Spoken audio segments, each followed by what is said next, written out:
Hello friends, आपका स्वागत है हमारे चैनल एवरीडे न्यू में। दोस्तों, आरआरबी एनटीपीसी सीबीटी 1 एग्जाम 30 दिसंबर सेकंड शिफ्ट का समाप्त हो चुका है और अभी मैक्सिमम रियल प्रश्न इसके आ चुके हैं। तो आइए फ्रेंड्स, सेकंड शिफ्ट की पेपर की फुल एनालिसिस देखते हैं और जानते हैं कि कहां-कहां से कितने प्रश्न पूछे गए, किस प्रकार की लेवल ऑफ डिफिकल्टी रखी गई थी और गुड अटेम्प्ट सेकंड शिफ्ट के क्या होने वाले हैं।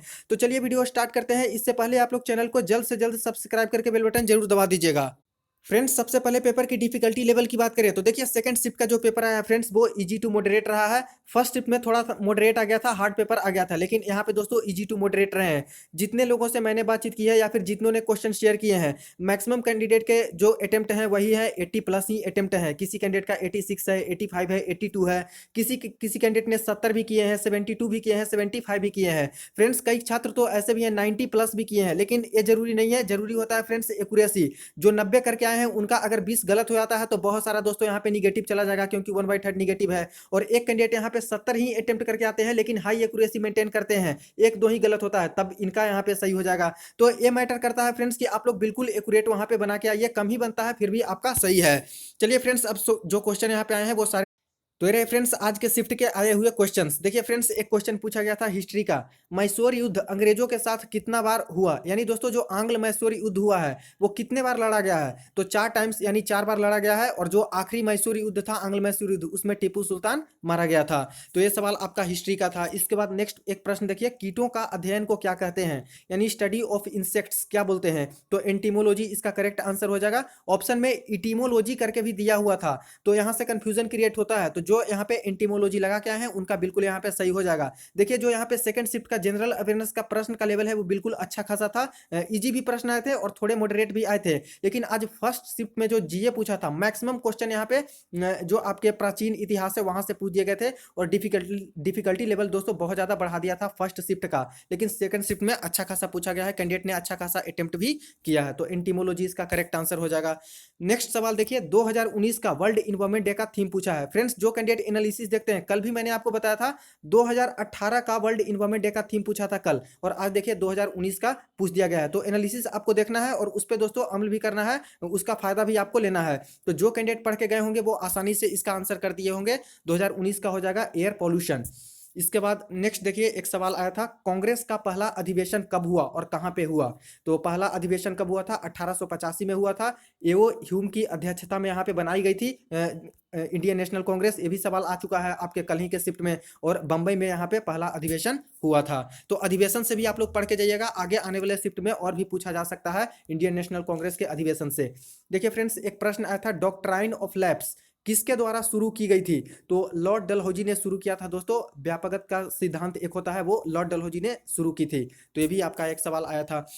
नेक्स्ट एक प्रश्न था फ्रेंड्स पॉलिटी से। देखिए, मौलिक अधिकार कौन सा भाग में है, यानी फंडामेंटल राइट्स हैं, वो किस पार्ट में आते हैं। तो पार्ट 3 में है फंडामेंटल राइट्स।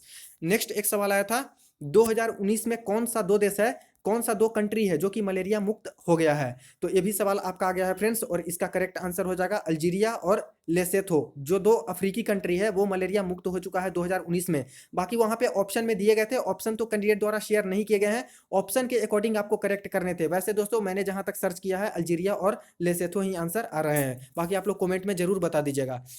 नेक्स्ट एक सवाल आया था केमिस्ट्री का, और केमिस्ट्री का कुछ इस प्रकार का सवाल था, लाइम वाटर किसके साथ मिलाने पर मिल्की हो जाएगा। 4 ऑप्शन वहां पे दिए गए थे, वहां पे आपको सिलेक्ट करने थे कि पोटेशियम हाइड्रोक्साइड, उस तरह से ऑप्शन वहां पे दिया गया था। तो लाइम वाटर मिल्की कब हो जाएगा, किसको मिलाने से, ये सवाल था। एक प्रश्न पूछा गया था दोस्तों फॉरेस्ट से, परसेंटेज ऑफ फॉरेस्ट, यानी भारत में कितने परसेंट वन है। और लेटेस्ट डेटा यहाँ पे पूछा था। एक तो पहले का डेटा है कि 21% है, लेकिन अभी बढ़ चुका है, 24.56 के आसपास हो चुका है। तो वहाँ पे ऑप्शन में आपको लगाने थे 24 पॉइंट कुछ भी था, दो 24 पॉइंट करके ऑप्शन था, तो वहाँ पे करेक्ट आपको लगाना था। तो इतना क्लोज क्लोज भी दोस्तों डेटा देके पूछ रहा है।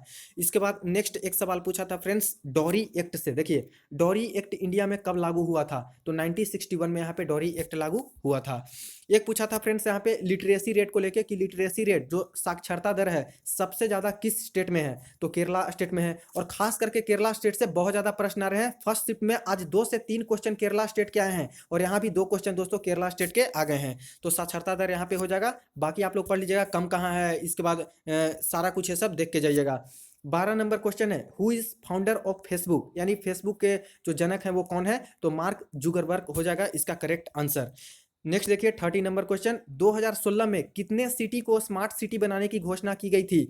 दोस्तों यहाँ पे बहुत अच्छा क्वेश्चन पूछा गया है, 2016 से ही रिलेटेड है और पूछ दिया गया था कि फर्स्ट फेज में, जो फर्स्ट फेज अनाउंसमेंट किया गया था कि कितना जो सिटी है उसको स्मार्ट सिटी बनाने की घोषणा की गई है। तो फर्स्ट फेज में मात्र 20 कंट्री है जिसको दोस्तों यहाँ पे स्मार्ट सिटी बनाने की घोषणा की गई थी। नेक्स्ट एक सवाल पूछा था दोस्तों स्कीम से, और स्कीम कौन सा था? तो कुदुम्बश्री करके स्कीम है कोई, कुदुम्बश्री करके, वो किस स्टेट ने यहाँ पे लॉन्च किया है? तो देखिए केरला आ गया फिर से, तो केरला द्वारा लॉन्च किया गया है कुदुम्बश्री, पॉवर्टी को यानी गरीबी को खत्म करने के लिए। नेक्स्ट एक सवाल पूछा गया था फ्रेंड्स, देख लीजिए, मुगल सम्राट से ही रिलेटेड है, और ताजमहल का कंस्ट्रक्शन पूछ लिया गया है कि ताजमहल का जो कंस्ट्रक्शन है कब शुरू हुआ था, कब से बनाना स्टार्ट हुआ? तो 1632 ऐसे आंसर आ रहे हैं। बाकी आप लोग कमेंट में बताइएगा कि ऑप्शन क्या थे और उसके अकॉर्डिंग इसका करेक्ट आंसर क्या होने वाला है, कमेंट में जरूर बताइएगा। नेक्स्ट एक सवाल आया था फ्रेंड्स, आर के नारायणन जो कि प्रसिद्ध यहाँ पे लेखक हैं, उनके द्वारा लिखी गई फर्स्ट नोवेल क्या थी? तो बहुत सारे यहाँ पे इनके द्वारा लिखे गए हैं, जैसे मालगुडी डेज और भी लिखे गए हैं। तो ऑप्शन में मालगुडी डेज और ये सारे दिए गए थे, लेकिन करेक्ट आंसर हो जाएगा स्वामी एंड फ्रेंड। फर्स्ट जो नोवेल है इनके द्वारा लिखी गई है, Swami and friend. Book and author से कम 1 से 2 क्वेश्चन हम हर शिफ्ट में ही आ रहे हैं। नेक्स्ट बात करें तो देखिए फ्रेंड्स, गेम्स एंड स्पोर्ट्स से एक और क्वेश्चन आया है, ओलंपिक 2021 का आयोजन कहां पे होगा? यानी कि वेन्यू पूछ लिया गया है ओलंपिक 2021 का। तो 2020 में होने वाला था, जो कि कोविड-19 के कारण इसको स्थगित कर दिया गया था, 2021 में होगा। और कहां पे होगा? तो टोक्यो में ही होगा, चेंज नहीं किया गया है, तो टोक्यो में होगा 2021 में। नेक्स्ट देखिए 80 नंबर क्वेश्चन, स्वच्छ भारत अभियान कब शुरू हुआ? ये भी दोस्तों डायरेक्ट क्वेश्चन आपका पूछा गया है, और इसमें डेट दे दिया गया था, जैसे 14 अप्रैल, 15 अगस्त, 2 अक्टूबर 2014, इस तरह से दिया गया था। तो सभी को पता है 2014 में हुए हैं, लेकिन डेट से कंफ्यूजन क्रिएट हो सकता है। तो 2 अक्टूबर 2014 को शुरू हुआ था स्वच्छ भारत अभियान। इसके बाद एक प्रश्न आया था, बेटी बचाओ बेटी पढ़ाओ कब शुरू हुआ है? तो इसमें ईयर दिए गए थे, 2015 से शुरुआत की गई है बेटी बचाओ बेटी पढ़ाओ को। नेक्स्ट देखिए फ्रेंड्स, नोबेल प्राइज से प्रश्न आया है, और इसमें डायरेक्ट ऊपर से प्रश्न पूछा गया था कि नोबेल प्राइज कितने फील्ड में दिया जाता है, किस किस क्षेत्र में दिया जाता है? तो टोटल 6 क्षेत्र हैं फ्रेंड्स जहां पे नोबेल प्राइज यहाँ पे दिया जाता है। इसके बाद एक प्रश्न आया था आर्यभट्टा उपग्रह से लेकर, कि आर्यभट्ट जो उपग्रह है, सैटेलाइट है, वो कब लॉन्च किया गया है? तो 1975 में दोस्तों इसको लॉन्च किया गया है। तो ये भी सिंपल सा प्रश्न है।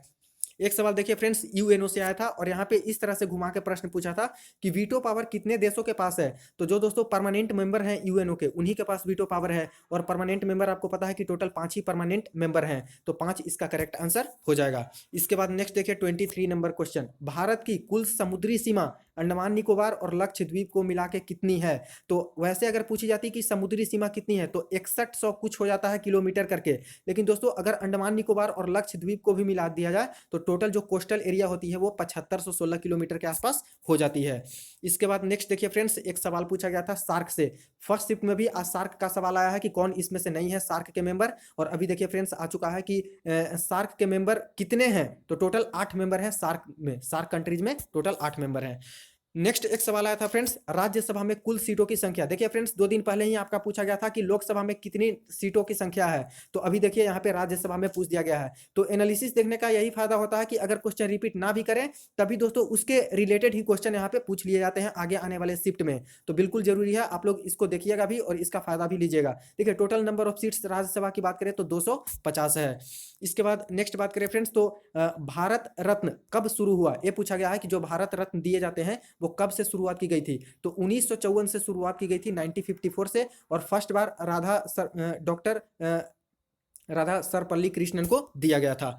नेक्स्ट एक सवाल पूछा था फ्रेंड्स 27 नंबर का, भारत की सबसे नई नाभिकीय संयंत्र कौन सी है?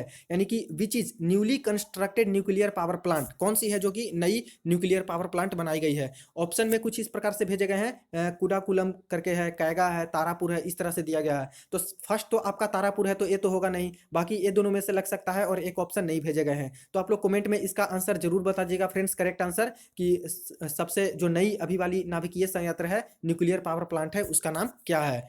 नेक्स्ट एक सवाल पूछा था फिजिक्स से, और देखिए साइंस से दोस्तों बहुत कम प्रश्न आ रहे हैं, लगभग 4 से 5 क्वेश्चन ही साइंस के आ रहे हैं, और फर्स्ट शिफ्ट में वही 6 के आसपास क्वेश्चन आया था। तो साइंस का वेटेज कम है, और स्टैटिक जीके वाला दोस्तों बहुत ज्यादा है, उसमें से भी हिस्ट्री का थोड़ा ज्यादा पोर्शन पूछ लिया जा रहा है। करेंट अफेयर से बात करें तो वही 7 से लेकर 10 क्वेश्चन करेंट अफेयर के पूछ रहे हैं।